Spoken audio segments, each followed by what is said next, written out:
Hi, morning everyone. Hope you're all well. Thursday, about lunchtime on Thursday. So, listen, I'm checking in today to give you an update on my reversing my type 1 diabetes. It's now week 47, so I'm nearly a year since I started my journey to seriously look at reversing my type 1 diabetes. A recap on what I've done over the last couple of weeks. I may have mentioned in my last video that I was planning to do a 7-day water fast. I actually completed that not Tuesday gone, Tuesday before.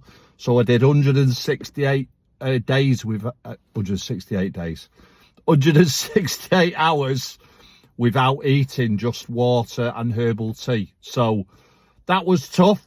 I had a couple of really tough days. Day 7 was one of the easiest days, believe it or not. I actually woke up, and for type 1 diabetes that can kind of sympathise or empathise with me right here, on the morning of the Tuesday on day 7, I woke up and my blood sugars were 2.5.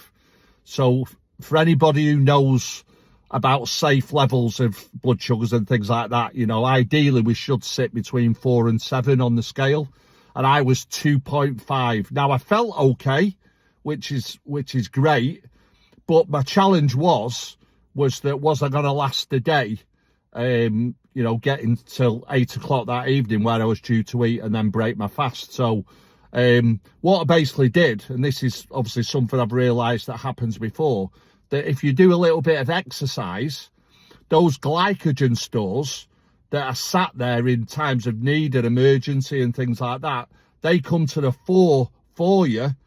And within 10-15 minutes, my sugars were at 3.8.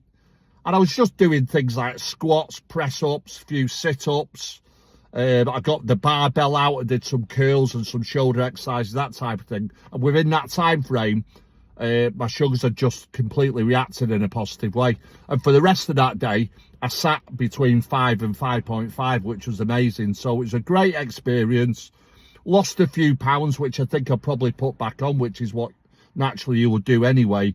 But the benefit of doing a 7-day fast is beyond description from a point of view of, you know, looking after your body, clearing out the dead cells and toxins, clearing the mind, the brain fog that we suffer from. My energy levels were fantastic. I even went to the gym, I think, 3 times in those 7 days. Regular saunas, doing 30, 40, 45 minutes in the gym as well, still exercising. Really, really great, great experience. And I've got to say it's the toughest that I've felt it to be. I've done 5 days before, and that was quite hard, I think, on the day 4. But there was probably 2 days that were really, really challenging. So if you're a type 1 diabetic, don't listen to those that say, oh, you can't fast if you're a type 1 diabetic, you've always got to be eating. It's a load of rubbish.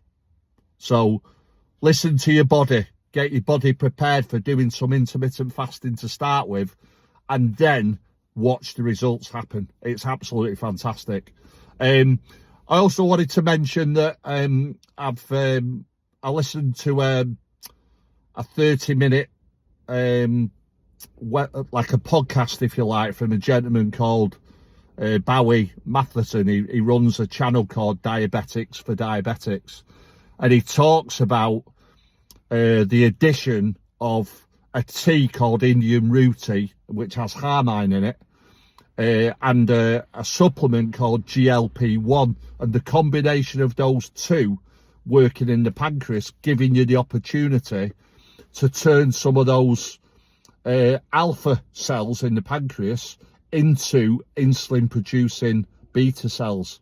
Now, this wasn't known before, but what I believe is that through different studies and different tests and whatever, that, you know, things are moving forward in the right direction. So I'm continuing with that combination. It's not going to be a short-term fix, this. I'm nearly up to a year. I've given myself probably 3 years as a realistic turnaround to ultimately get my pancreas back in some kind of working order, which is what I'm looking for. And finally, I just wanted to leave you. I listened to, I think she's the chairman or the CEO of the Diabetes UK Association. So, and she's begging for funding for the charity from the government and saying, listen, we need more funds, we need more support. And she was saying that 1 in 5 people in the UK have some form of diabetes or pre-diabetes. So 20% of the population are struggling with this awful condition. And what I would say to that is that, based on my own experience, please don't rely on the medical profession to bail you out and to help you and support you. Yes, of course, they'll do the best for you, but start looking after number one. Start eating right, start supplementing.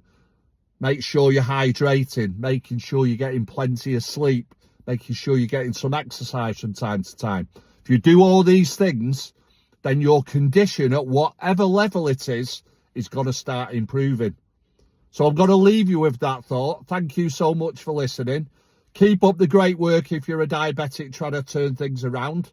And I'll keep you updated over the next 2 or 3 weeks. I'll let you know what I've done next and what my plans are for world domination on the diabetes front. So thanks for listening, guys. Have a great rest of your week, and see you all soon. Thanks a lot. Bye.